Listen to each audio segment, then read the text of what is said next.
Alright guys, welcome back to the channel. Welcome to another KT series episode where in today's episode we're going to be talking about one of the most important aspects of your fishing arsenal, and that's going to be your fishing rods.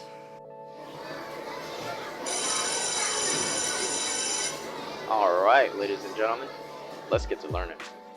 This episode is brought to you by barbcatchfishing.com. If you guys haven't already, go ahead and check out barbcatchfishing.com where you can learn some tips and tricks on different techniques. They go over different lures, things like that. So if you are ready to level up your fishing game, go ahead and check out barbcatchfishing.com. Alright guys, so going into it, we're gonna go ahead and use this rod as an example for everything here. So this is a 13 fishing blackout rod. Now when you pick up a rod, you may see some bit of scriptures on the blank itself, and what you're going to see something along the lines of that. Now it's not going to be this exact same thing, but hopefully after this video you'll be able to interpret what exactly these words mean. Now before we get into it, let's go ahead and go over the nomenclature of a fishing rod itself, just to go over kind of the basics. So this whole entire piece itself, so the whole entire rod itself is called the blank. Now the blank can be made out of many different materials such as fiberglass, they have composite rods, they have carbon fiber rods, things like that, but the blank is ultimately going to be the fishing rod. From there, we're going to go ahead and talk about here. This is the reel seat, and this is essentially going to be where your reel attaches to so that you can start casting and things like that. Then from here, you're going to see these little circles on the blanket itself. These are called the guides, or the line guides, or the eyes. And essentially what happens is that you're going to feed the line through these guides here so that you can actually make accurate casts. Alright guys, so going into it, right, so there's going to be basically three key things that you want to look for when you are looking at purchasing your next rod. So the first thing that we're going to talk about is the power.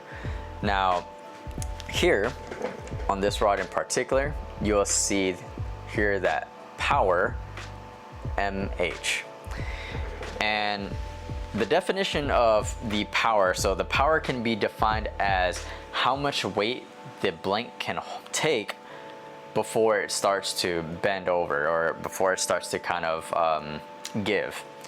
Now essentially the reason why that's important is because you want to make sure that you are using the right power for the technique or for the kind of fish that you are targeting.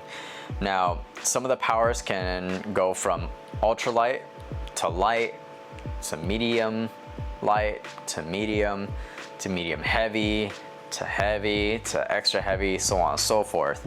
And obviously with the more power you have, the more weight that the blank can handle.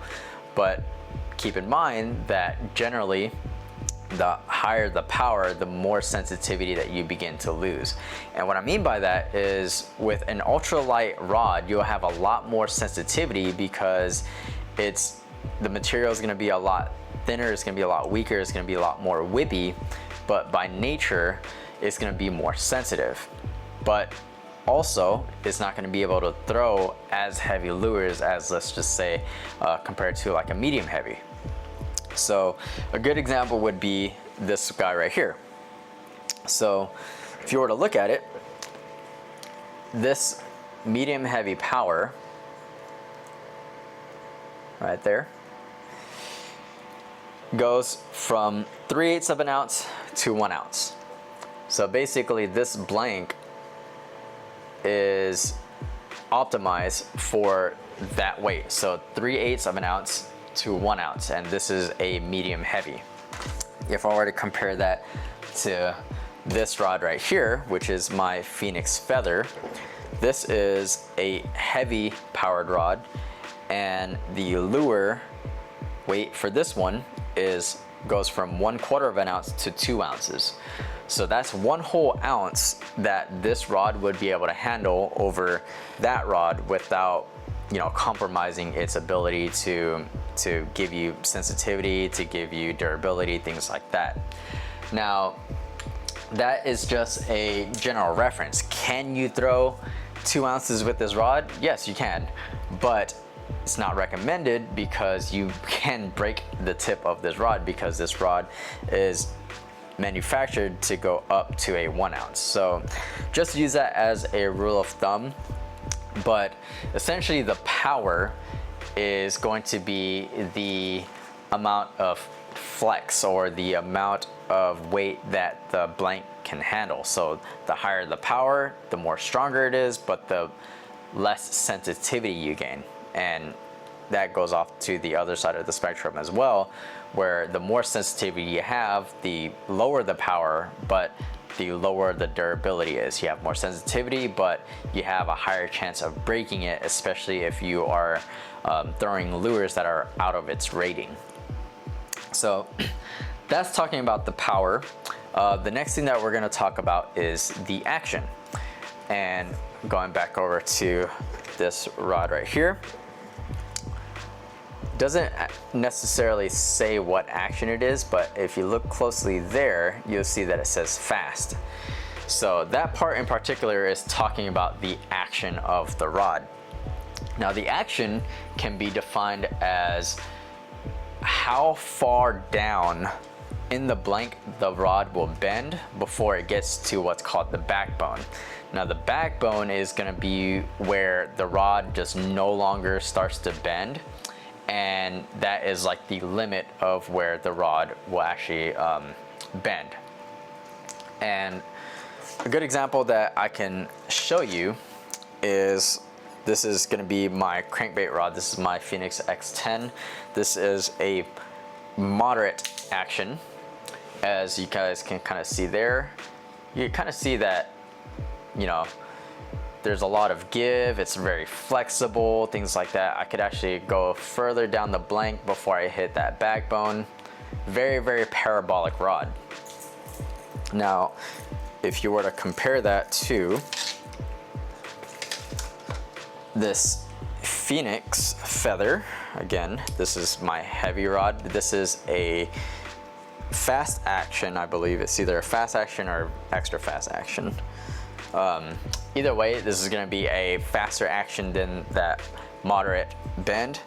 And if you were to compare that, you kind of see maybe that the backbone of this rod is a lot higher than it is on my crankbait rod, my X10.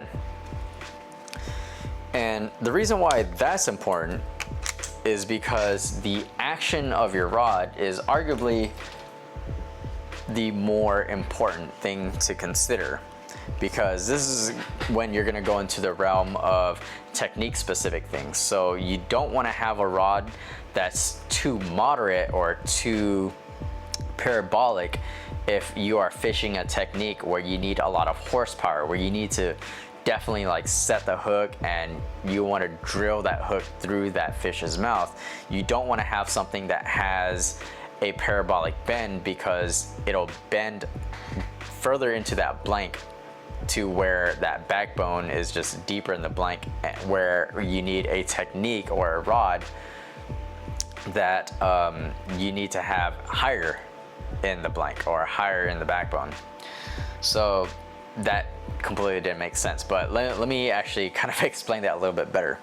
So if we were pitching and flipping and we're doing close quarters, I would want a faster action rod, because that will give me enough backbone to drive that hook through that fish's mouth and basically allow me to penetrate that fish's mouth with my hook, because I have a faster action. That backbone is higher up in the blank, so that there's a lot less give. Now, where that's bad is for treble hook baits, such as a crankbait. And the reason being is because if you have too stiff of a rod when you're cranking, what that allows the fish to do, there's so much pressure in between the rod and the lure itself, it actually acts as if like it's a slingshot. So having too stiff of a rod can rip that bait out of that fish's mouth. But having too parabolic of a rod doesn't give you enough horsepower to actually drive that hook. So the action of the rod is very, very important towards what exactly you're trying to accomplish. Now going back into it, if I were to have one rod, or if there was one rod that I would consider my go-to or very generalized, would be a medium heavy fast action rod, anywhere between like the 7 foot to 7.5 foot range, just because I kind of feel as though that is good for a lot of techniques, but not really perfect for any one technique in particular.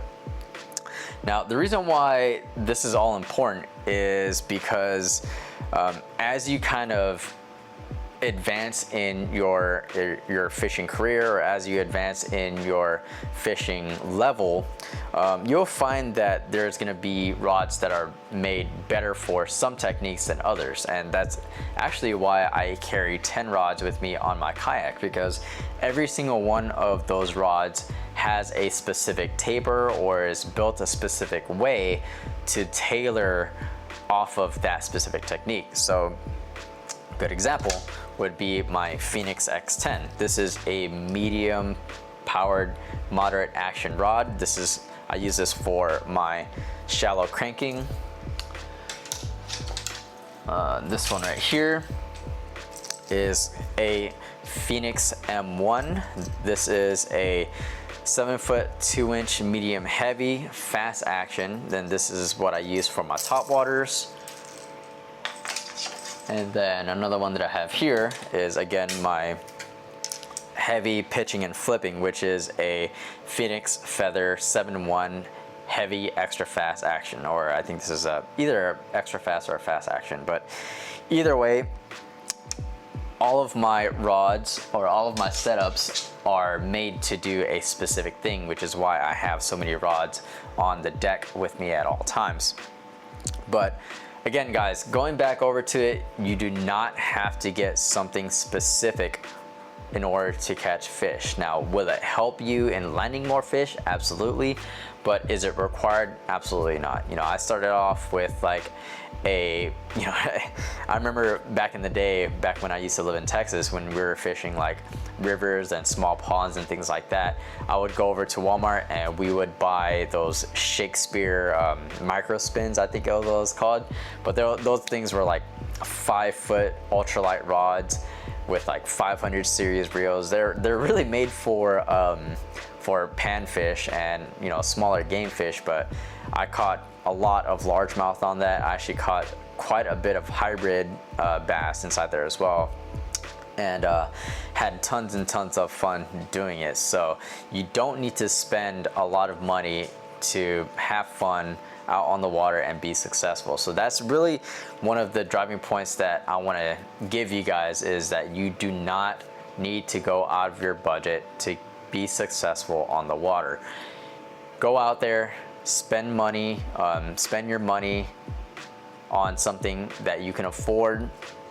Don't go out of your budget just because you want something nicer. Stay within your budget, and hopefully this video will give you guys a little bit more information as to what kind of rod to buy, and hopefully that'll help you with your next decision on what you want to get. So alright guys, so that is going to be it for today's video. Now, if you guys have actually stayed for this long, first and foremost, congratulations. But we do have an announcement here. So thanks to you guys, the subscribers and the viewers, this channel has reached 1,000 subscribers. So thank you guys from the bottom of my heart for your support. And you know, it really could not have gotten at to this point without your support. So as a way to give back to you guys, my subscribers, I'm actually going to be giving away this brand new 13 Fishing Blackout rod. This is a 7.3 medium heavy fast action rod. So a very, very good rod for a lot of your different kinds of techniques. Now, personally, I haven't used this one like this actual one, but I've had this rod before. I've cranked with it, I've flipped with it, I've used drop shot with it, I've used it for top water. This is a very, very good general, all around good kind of rod that you can throw multiple techniques on and have a good time with. So one of you lucky subscribers is gonna get this rod shipped to you free of charge. This isn't gonna cost a single dime to you, but in order to enter, you're gonna have to go ahead and leave a comment down in the video, and that will give you an entry into winning this rod. So obviously one comment is gonna be one entry, or sorry, there's only gonna be one entry per subscriber. So make sure you're subscribed, make sure you comment in this video, and you guys will be entered into getting this rod shipped to you brand new, completely free. So all right guys, go ahead and leave down those comments. Best of luck to you all. Again, thank you guys for supporting this channel. Again, never thought that this channel was gonna get as big as it did, and we're only growing from here. So with that in mind, thank you guys as always. Thank you guys for liking, subscribing, joining me for my adventures on the water, and I will see you guys in the next one.